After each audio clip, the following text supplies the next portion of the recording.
So now here's the challenge. Our mind is very conditioned to generating the abyss. In other words, keeping us from processing what's in the body. We know that with trauma. Many of you know of Bessel van der Kolk, and he wrote the book, The Body Keeps the Score. And the theme of the book is really that the mind does whatever it can to prevent us from experiencing how the body's keeping the score. Our mind tries to keep us removed. It just tries to push things away.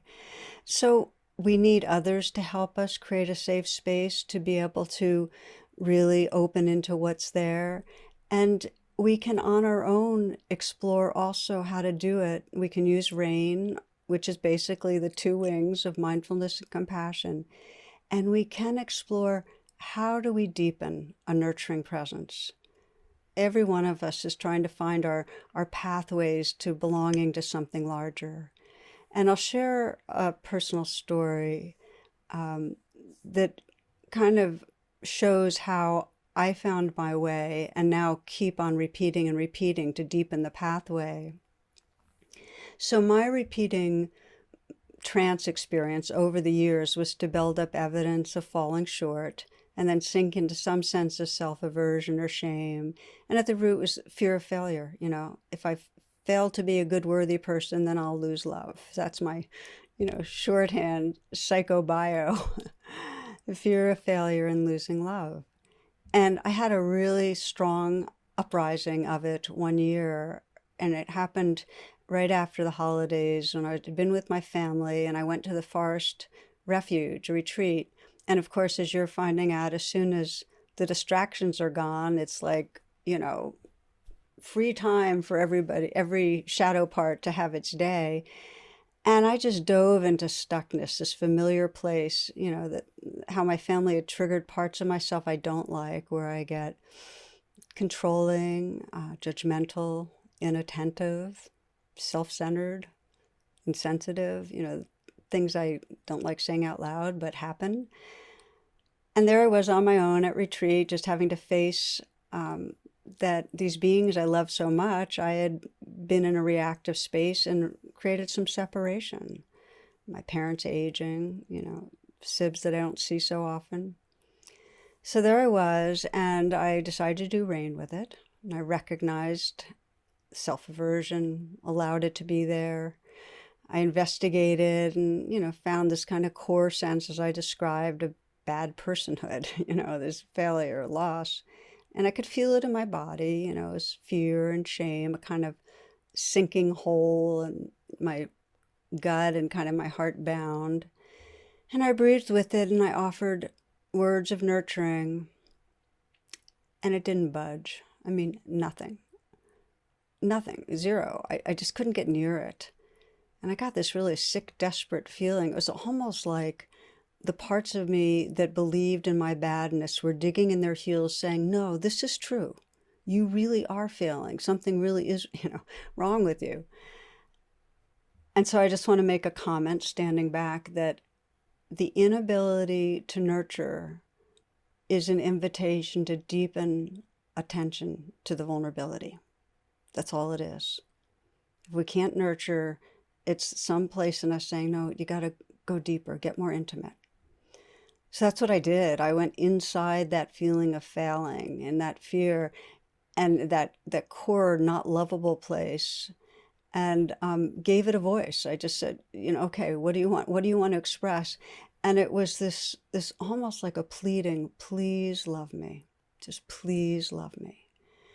And I just there I was at the forest refuge in my own little room, just whispering and weeping over and over, please love me. And here's the thing. The more it became a totally pure yearning, like utterly full, the more there was an inhabiting of that yearning, that was the world, the more equally purely I felt this loving presence bathing me. The deeper that almost anguish longing, the more pure that sense of being absolutely bathed in loving presence. And it was bathing me from, like white, loving light from outside, but it was also emanating from space inside me. It was everywhere. And it was just saturating the fear that was becoming increasingly porous. And the fear, its intensity became a light-filled intensity, an energy that actually intensified the loving presence. It just kind of became part of that. I so often think of these words that the prayer is the bridge between longing and belonging. And if you can feel the vulnerability and from that place pray from it, it brings in that loving. And for me, the next piece was what we call after the rain. And I want to emphasize this because that's where the integration happens. And that's when we just notice the quality of presence that's arose.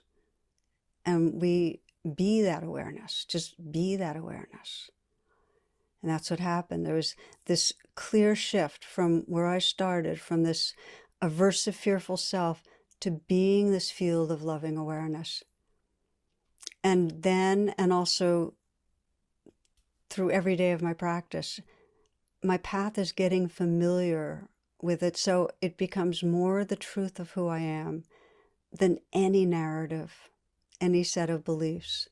So I stayed then. I stayed with after the rain, and that's when, at one point, a phrase I love from Punjaji, an Indian teacher, came up spontaneously. Love is always loving you. Love is always loving you. And I could sense how, from the perspective of the separate self, the more trust deepens, the more we know that. And in after the rain, in that sense of being awareness, it was so clear that the love is what I am, what we are. So I'm emphasizing this because I want to invite you to get familiar with the presence, even if it's just a bit of presence that arises after you've brought that mindfulness and compassion to what's here. Sri Nisargadatta puts it in a beautiful way. He says, wisdom tells me I'm nothing. Love tells me I'm everything.